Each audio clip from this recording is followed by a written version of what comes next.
Imagine stepping into a Friday night in mid-November where the air feels a little heavier, the stadium lights burn a little brighter, and the stakes, hidden beneath the surface, press on both sidelines like an invisible weight. 2 games, 2 completely different crossroads, and 4 picks that could tilt your entire betting slate. Welcome back to Beyond the Box Score, where we go deeper, read between the lines, uncover the real story inside the numbers, and turn matchups into meaning. If you're ready to dominate your weekend bets, lock in, hit that subscribe button, and turn on notifications, because what you're about to hear goes far beyond the basics of spreads and totals.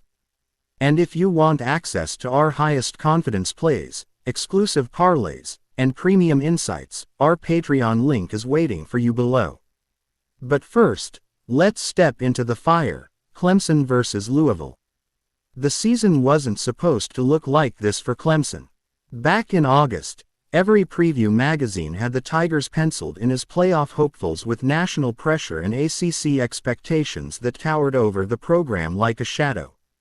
But fast forward to Week 11, and Clemson is fighting for something far more modest: bowl eligibility. A 5-4 record, a season that slipped away, and a defense that can't stop the one thing Louisville loves most: the pass. This secondary sits outside the top 100 in passing yards given up per game, surrendering explosive plays that flip field position and put the offense in chase mode far too often. And Louisville has the tools to punish that flaw. Their passing game attacks space, stretches defenses, and forces hesitation. If protection holds even moderately well, Louisville can dictate the tone of this matchup early. But what makes Louisville truly dangerous is their identity.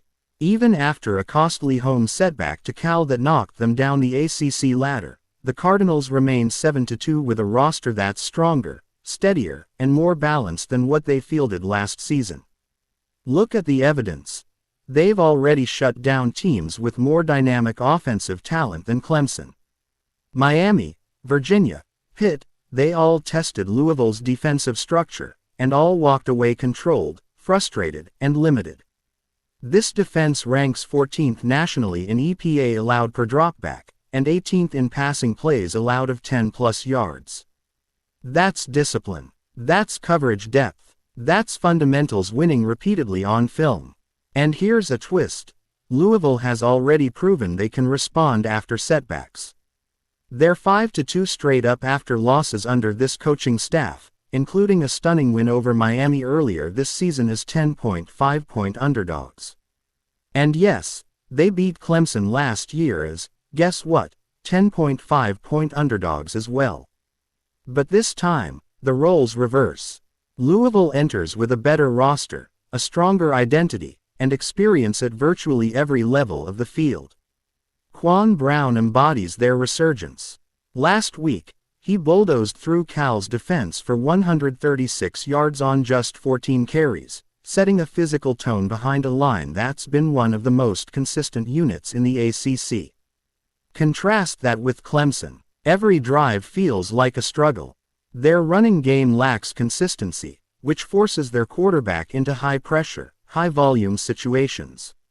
When your defense can't stop big plays, and your offense can't generate them, the margin for error evaporates quickly. Clemson is just 3-6 against the spread this season, and even their recent win over Florida State felt more like survival than stability. The Tigers haven't built any true rhythm. Meanwhile, Louisville has won 3 of their last 4, sits inside the top 41 in both offensive and defensive rankings, and holds an average scoring margin north of 11 points. The evidence stacks up cleanly. Louisville's offense is explosive. Clemson's pass defense is porous. Louisville is healthier. Clemson is inconsistent. Louisville at home, under Friday lights, with a short spread, with clear motivation. This script writes itself. Louisville to win and cover the spread is the play. But what about the total? Last year these teams combined for 54 points, staying under 62.5, but this matchup creates a far different rhythm.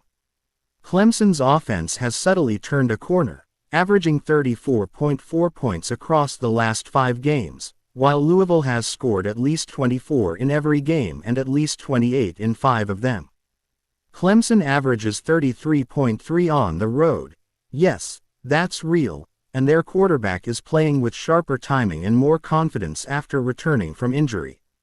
Louisville's defense may be the best pass defense in the ACC, but Cal proved that the scheme can be challenged with the right plan. And Clemson's offense has shown the ability to access those intermediate and deep windows against aggressive secondaries. The trend paints a clearer picture than the raw number. 5 of the last 8 meetings between these programs have gone over the total. While Clemson recently held 3 opponents to exactly 10 points, none of those teams have Louisville's offensive structure or range. And don't forget, SMU dropped 35 on Clemson, Duke hung 46. Louisville lands somewhere between those markers. A projected score around 28-24 fits this matchup perfectly and pushes the total over the number. Over the projected total is the call. Now shift your attention west, Minnesota versus Oregon. A Big Ten clash with unfamiliar faces and contrasting emotional arcs. At first glance, Oregon looks like the powerhouse, the ranked machine, the national contender. Minnesota feels like the scrappy Big Ten grinder, overlooked yet quietly gaining momentum. But that surface-level read ignores the deeper context, the things that shape edges, alter motivation, and shift betting value. Minnesota enters this game with something Oregon doesn't have: rhythm and rest. After beating Michigan State on November 1st to punch their bowl eligibility ticket, the Gophers walked straight into a perfectly timed bye week. Time to breathe, time to recover, time to prepare for the long flight west and the hostile noise of Eugene. Teams often look sharper after a reset like this, and Minnesota has played its recent games with more composure than the national spotlight suggests. Oregon, meanwhile, is coming off a slugfest at Iowa, an exhausting, emotional, skin-of-their-teeth win that drained every ounce of focus. Games like that leave residue.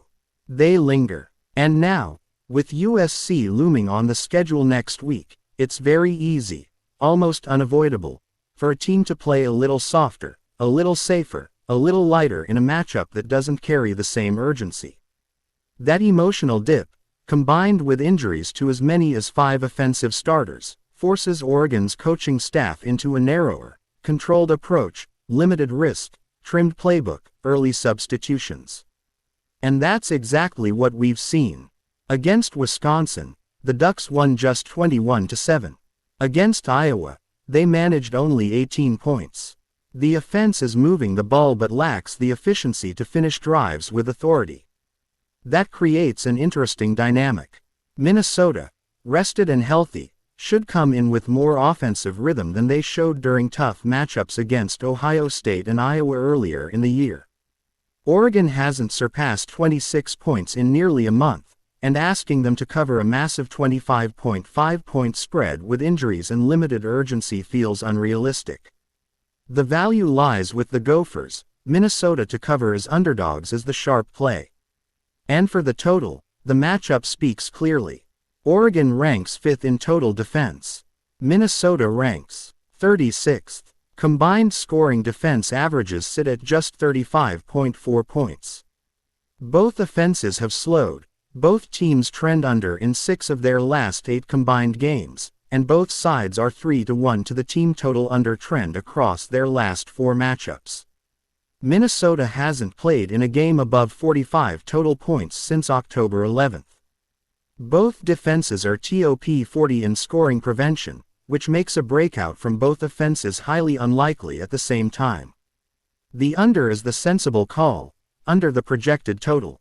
That's the story. That's the breakdown. That's the deeper layer beneath the matchups. If you want more games analyzed, drop your requests in the comments. If you agree or disagree with any of these picks, let me know. I read every comment. And if you want to take your betting journey to the next level, consider checking out our Patreon for exclusive plays and premium insights. Make sure to like this video, subscribe to the channel, and hit the bell so you never miss another breakdown. This is Beyond the Box Score, and I'll see you for the next slate.